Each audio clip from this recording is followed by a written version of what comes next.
The more you work with email and Outlook 2000, the more messages you're probably going to accumulate. It's a good idea to organize those messages into folders. Let's go ahead and open up our folder list by clicking here on the inbox banner. I'll go ahead and click to open up and display my folder list. And I'll click the push pin to click the folder to make the folder list stay open for now. If I scroll over here to the left, we can see our tree. At the top of the tree, of course, is my mailbox called Dan Valter. And we can see all of the folders that are currently beneath it. If we want to go ahead and create our own folder, and I would advise you to do that, what we can do is right-click at the top of the tree, for example, our mailbox, right-click, and then select New Folder. And from here, we can go ahead, and what I like to do is create an umbrella folder, something like Old Mail, where I can store all of my old messages. I want to go ahead and keep these, but I don't want them cluttering up my inbox. So I'll type in the name of Old Mail. The folder contains drop-down. You can go ahead and select what type of folder this will be: calendar, appointment items, contacts, journal items, mail items, etc. I'll leave it at email items or mail items. And I need to select where to place the folder. By default, since we left off at mailbox Dan K. Valter, that's where the folder will be placed. Or we could click to expand this out, and we could select to make the folder a subfolder of one of these other folders if we wanted to. For example, we could make a subfolder underneath inbox, but I'm not going to do that. I'm going to make this a folder directly right off of the my main mailbox folder. So I'll go ahead and select this, and I'll click OK. And we're asked if we'd like to add a shortcut for this folder to our Outlook bar.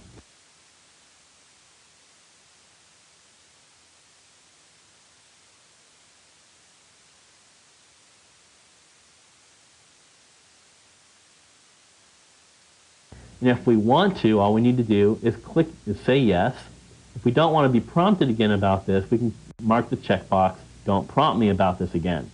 I'll go ahead and click yes, and a shortcut will be created. Notice it's blinking here under My Shortcuts. It created a shortcut called Old Mail. If I click Old Mail, it takes us to the folder right here called Old Mail. Clicking the shortcut is the same as clicking on the folder itself here in the folder list. And notice there are no items to display here in this folder. I just created it. Now under Old Mail, I could go ahead and create another folder if I wanted to, but I'm going to leave it like this for now. Let's go ahead and click on our inbox. And here are our messages.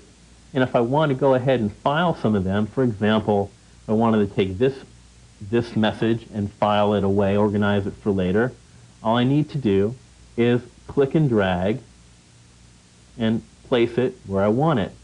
And I want to place it right over Old Mail. Old Mail gets highlighted. You can see I'm dragging it, and when I let go, it's automatically moved out of the inbox or out from wherever it's coming from into where it's going to, which in this case is Old Mail. And now we can see here is the message called Isn't Microsoft Outlook 2000 Cool? Let's go back to the inbox for a moment, and let me show you a little bit of a trick. What I like to do is instead of left-clicking and dragging, I like to right-click and drag. So, for example, here, this other message, the reply to Isn't Microsoft Outlook 2000 Cool? If I right-click and drag, and I'll drag it over until I'm hovering over the folder I want to drag it into, in this case, Old Mail. When I let go, I'm asked what I want to do. Do I want to move it? Do I want to copy it, thereby leaving a copy in both places, both folders? Or do I want to cancel the entire operation? If I say copy, the message is then copied into the destination folder, but it's also still where I had it before. It's still left in the inbox. So this way, you get a choice. Now let's see how we can print out a hard copy of our messages. If you already have a printer set up for this computer that you're working on, and you simply want to go ahead and use the default printer to print out a message, select the message you'd like to print. I'll select this message here, the second one. Then simply come up to the toolbar and click on the printer icon. It shows me the printer it's going to go to, and I'll click it, and it goes out and prints it just like that. If you'd like to go ahead and maybe do a print preview and not just print it out automatically, you can either double-click the message to open it up and then come up to the File menu and select Print Preview, for example, and it gives you a preview of what this message will look like when you actually go and print it out to the printer. Then from here, you could click the Print button and actually print the message. I'm going to go ahead and close down the Print Preview button, the Print Preview window for now by clicking Close. And I'll close down this message.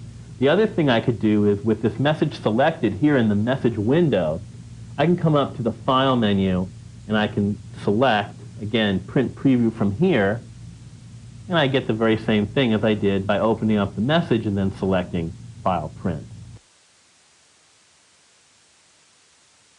I'm going to close down the Print Preview window and I'll be returned to the main Outlook window.